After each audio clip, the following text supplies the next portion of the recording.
जय हिंद फ्रेंड्स। हम यहाँ पे जीएस के कुछ महत्वपूर्ण प्रश्न के बारे में आपसे डिस्कस करने जा रहे हैं जो आपके सभी कॉम्पिटिटिव एग्जाम के लिए बहुत ही महत्वपूर्ण है। इस क्रम में पहला प्रश्न हम आपके सामने प्रस्तुत कर रहे हैं जो कि बायोलॉजी से संबंधित है। मस्तिष्क के किस भाग से होकर मेरुरज्जु निकलती है? अगर हम ये बात करें कि मस्तिष्क के किस भाग से होकर मेरुरज्जु मतलब स्पाइनल कार्ड निकलती है, तो ये आपको देखा जाएगा कि ऑप्शन डी जो है फेरमैन मैग्नम जो है ऑप्शन डी, यहाँ से आपका स्पाइनल कार्ड निकलता है और ये रीढ़ की हड्डियों में पूरा आपके कमर तक फैला होता है। जो रीढ़ की आपकी 26 बोन्स हैं इसमें आपका स्पाइनल कार्ड फैला होता है। इसका ऑप्शन डी सही है। अगला क्वेश्चन है, मस्तिष्क का कौन सा भाग भूख, तापमान, जल के लिए संतुलन को नियंत्रित करता है? मस्तिष्क का कौन सा भाग भूख, तापमान और जल के संतुलन को नियंत्रित करता है? अगर हम इसकी बात करें कि कौन सा भाग है मस्तिष्क का जो आपके भूख और आपके शरीर के तापमान और आपके शरीर में जल, कितना जल की ज़रूरत है और कितना जल की ज़रूरत नहीं है, ये नियंत्रित करता है, तो ये आपका ऑप्शन सी हो जाएगा। ऑप्शन बी हो जाएगा हाइपोथैलेमस। हाइपोथैलेमस आपके मस्तिष्क का एक भाग है जो कि आपके शरीर में विभिन्न क्रियाओं को नियंत्रित करता रहता है। क्वेश्चन नंबर 3, दो तंत्रिकाओं के संगम को क्या कहते हैं? जहाँ पे दो तंत्रिकाएं मिलती हैं उसे हम क्या कहते हैं? तो इसके बारे में हम देखेंगे। सिनेप्स जो होता है इसे हम जहाँ पे दो तंत्रिकाएं मिलती हैं उसे हम सिनेप्स कहते हैं, जबकि टेंडनी हड्डी को जब मसल से जोड़ते हैं तो उसे हम टेंडनी कहते हैं। कैपिलरी ये हमारी आर्टरीज जो होती हैं जिसे हम सिरा कहते हैं, धमनी कहते हैं, धमनी के पतले पतले भाग को हम कैपिलरीज कहते हैं। अगले क्वेश्चन की तरफ बढ़ते हैं। क्वेश्चन नंबर 4, शरीर के संतुलन के लिए मस्तिष्क का कौन सा भाग जिम्मेदार होता है? तो शरीर के संतुलन के लिए हमारे मस्तिष्क का कौन सा भाग जिम्मेदार होता है? इसे हम लोग अगर देखें कि शरीर के संतुलन के लिए अनुमस्तिष्क जिम्मेदार होता है, जिसकी वजह से हम खड़े होकर चल पाते हैं, उठ पाते हैं, बैठ पाते हैं, कूद पाते हैं, दौड़ पाते हैं। इन सब क्रियाओं का नियंत्रण मस्तिष्क के अनुभाग से होता रहता है। अगला क्वेश्चन की तरफ हम लोग बढ़ते हैं, देखते हैं शरीर में प्रतिक्रियाओं का नियंत्रण एवं समन्वय कौन करता है? तो हमारे शरीर में प्रतिक्रियाओं का समन्वय नियंत्रण कौन करता है, इसके बारे में हम देखेंगे। तो spinal cord, option C, spinal cord हमारे शरीर का एक ऐसा भाग है जो हमारे शरीर की प्रतिक्रियाओं का क्रियान्वयन नियंत्रण करता है। जैसे कि अगर जैसे हमारा हाथ तवे से टच हो गया तो वो तुरंत प्रतिक्रिया देता है और हम हाथ पीछे हटा लेते हैं। जैसे कि हम सो रहे हैं फिर भी हमारा स्पाइनल कार्ड काम करता है और हमारे शरीर में कहीं भी एक मच्छर काटता है तो हम उसे मार सकते हैं, हटा सकते हैं। तो ये हमारे शरीर का एक बहुत ही महत्वपूर्ण अंग है जो हमारा ये नियंत्रित करता है, इसे स्पाइनल कार्ड। अगले क्वेश्चन की तरफ बढ़ते हैं। पुरकंजे के तंत्र पाए जाते हैं। तो अगर हम बात करते हैं पुरकंजे के तंत्र को, तो पुरकंजे के तंत्र मस्तिष्क में पाए जाते हैं। पुरकंजे के तंत्र मस्तिष्क में पाए जाते हैं, ऑप्शन डी।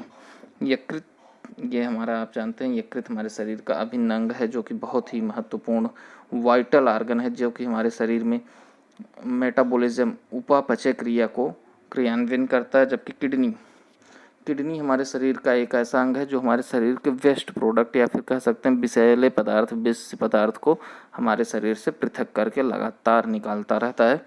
और हृदय के बारे में आप लोग बहुत डिटेल से जानते हैं। ये हमारे शरीर में रुधिर का परिसंचरण करता रहता है। यहाँ पे पुरकंजे के पाए जाते हैं, वो ऑप्शन डी मस्तिष्क सही है। किस कोशिका में जनन नहीं होता है? तो हमने देखा है कि बहुत सारी कोशिकाएं होती हैं जो लगातार बढ़ती रहती हैं और अगर उनकी संख्या किसी भी कारण से कम हो गई तो वो अपने आप को फिर से रिफिल कर लेती हैं। लेकिन यहाँ पे न्यूरॉन्स होते हैं, न्यूरॉन्स जो होते हैं इसका एक बार जितना न्यूरॉन्स विथ बर्थ होता है, जन्म के समय से जितना न्यूरॉन होता है वो अंत तक रहता है। और न्यूरॉन्स कभी भी ज़िंदगी में न तो बढ़ते हैं न तो घट सकते हैं, लेकिन बढ़ते नहीं हैं। यहाँ पे ऑप्शन सी सही है। अगले क्वेश्चन की तरफ हम लोग बढ़ते हैं। क्वेश्चन नंबर 9 हमारे संविधान से संबंधित यहाँ से कुछ क्वेश्चन शुरू हो जाते हैं। भारतीय संविधान में कुल कितने मूल अधिकार हैं? भारतीय संविधान में कुल कितने मूल अधिकार हैं? तो भारतीय संविधान में कुल 6 मूल अधिकार हैं। ऐसा कहा जाता है, ऐसा था कि पहले भारत जब मूल संविधान बना था तो इसमें 7 मूल अधिकार थे, जिसमें से संपत्ति को अधिकार को अब मूल अधिकार से हटा के कानूनी अधिकार बना दिया गया है, और अब भारत के संविधान में कुल 6 मूल अधिकार हैं। अगले क्वेश्चन की तरफ बढ़ते हैं तो देखेंगे भारतीय संविधान में मूल अधिकार कहाँ से लिए गए हैं। ये क्वेश्चन बहुत ही इम्पोर्टेंट है, आपको हमेशा कहीं न कहीं किसी न किसी एग्जाम में पूछता रहता है। तो भारतीय संविधान में मूल अधिकार कहाँ से लिए गए हैं? तो भारतीय संविधान के मूल अधिकार कहाँ से लिए गए, अगर हम इस पे बात करें तो हमें पता चलता है कि अमेरिका से। ऑप्शन ए सही है हमारा, अमेरिका से भारतीय संविधान में मूल अधिकार लिया गया है। जबकि हमारा संविधान, कुछ लोग ने कहा है कि भारत का संविधान ही उधार का संविधान है, इसका कुछ न कुछ भाग अलग अलग देशों से लिया गया है, जिसमें सबसे महत्वपूर्ण संविधान का मूल अधिकार है जो कि अमेरिका से लिया गया है। और अभी आपने इससे पहले वाले प्रश्न में देखा कि हमारा मूल अधिकार 6 हैं। हम अगले क्वेश्चन की तरफ चलते हैं। मूल संविधान में कुल कितने मूल अधिकार थे? मूल संविधान की बात हो रही है यहाँ पे। मूल संविधान मतलब जब बना था। तो यहाँ पे आपको देखने को मिलेगा कि मूल संविधान में कुल 7 अधिकार थे, जो कि अब 6 रह गए हैं। मूल संविधान में कुल 7 अधिकार थे।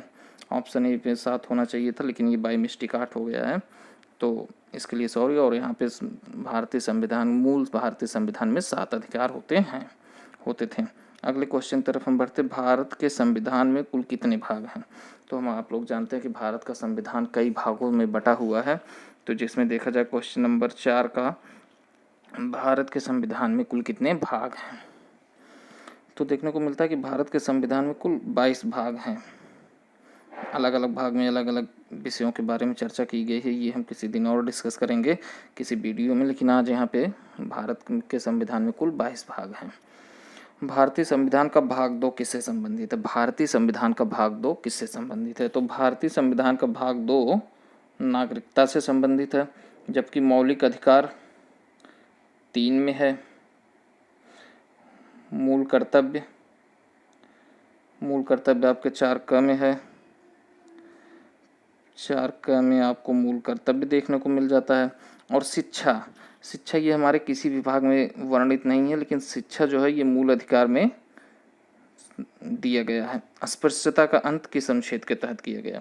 पहले आप लोगों को पता था कि भारत में वर्ण व्यवस्था बहुत चरम पे थी, और यहाँ पे लोग एक दूसरे से, या कह सकते हैं निम्न जात को छूना भी नहीं पसंद करते थे, और उनके छूने पे ही रिस्ट्रिक्शन था। तो उसे संविधान लागू होने से धीरे धीरे उसे समाप्त किया गया, ताकि हमारे समाज में भाईचारा बंधुत्व बना रहे। तो अनुच्छेद 17 के तहत ये कहा गया कि अस्पृश्यता अब अपराध होगा और अस्पृश्यता को अंत किया जाएगा। जबकि 18 में कहा गया है कि उपाधियों का अंत किया जाएगा। जैसे पहले के कई राजा महाराजा और लोग होते थे, वो अपने नाम के आगे बहुत सारे टाइटल्स उपाधियाँ लगाते थे, जैसे राय बहादुर, राजा, पंडित, ये सब बहुत उपाधियाँ लगाते थे। तो इसे हटाया जाता है। सूबेदार, लम्बड़दार, ये सब उपाधियाँ होती थी। इस उपाधियों को हटाने के लिए अनुच्छेद 18 में वर्णित है। जबकि हम अगले क्वेश्चन की तरफ बढ़ेंगे। नागरिकता किस भाग में है? अब यहाँ पे बात आ जाती है नागरिकता किस भाग में है। तो भारतीय संविधान में नागरिकता भाग 2 में वर्णित है, जबकि भाग 1 में राज्य संबंधित प्रावधान किए गए हैं, और भाग 3 में मूल अधिकार है, फंडामेंटल राइट जिसे कहते हैं, या फॉर फंडामेंटल राइट भाग 3 में वर्णित है। हम लोग फिर यहाँ से आगे चलते हैं। भारत में कुल कितने संवैधानिक भाषाएं हैं? भारत में कुल कितने संवैधानिक भाषाएं हैं? जैसे कि हमने बहुत जगह बचपन से पढ़ते आ रहे हैं कि हमारा भारत बहुत सारी विविधताओं को समेटे हुए है आपस में। यहाँ पे पहनावे में विविधता है, यहाँ के रहन सहन में विविधता है, यहाँ के खाने में विविधता है, यहाँ के खेल में विविधता है, यहाँ की भाषा में विविधता है। लेकिन हमारे संविधान में इस बात को लेकर बस ये बताया गया है कि 22 ऐसी भाषाएं हैं, जिनमें ऑप्शन बी में बताया गया है कि 22 भाषाएं हैं। इन्हीं 22 भाषाओं को संविधान मान्यता देता है, और इन्हीं 22 भाषाओं को संवैधानिक भाषाएं कहते हैं। और 23वें भाषा की बात बात हो रही है कि 23वां भाषा कौन सा जुड़ेगा, तो बात चल रही है कि भोजपुरी को संविधान में 23वें भाषा का दर्जा दिया जाए। फिर आगे की तरफ हम चलते हैं। भारत में राज्य का पुनर्गठन किस आधार पर हुआ है? भारत में राज्य का पुनर्गठन किस आधार पर हुआ? जैसे कि अंग्रेजों ने भारत को 3 भागों में बांटा था, A category, B category, C category में राज्यों को बांटा था। तो अंग्रेजों के जाने के बाद भारत में पुनर्गठन हुआ, तो सबसे पहला राज्य आंध्र प्रदेश बना। और ये जो भारत में राज्य बने हैं, ये राज्य किस आधार पर बने, अगर इस पर हम चर्चा करें तो ये पता चलता है कि भाषा के आधार पर। यहाँ पे ऑप्शन सी सही होगा, भाषा के आधार पर राज्यों का पुनर्गठन किया गया, जो कि सबसे पहला आंध्र प्रदेश था 1953 में किया गया था ये।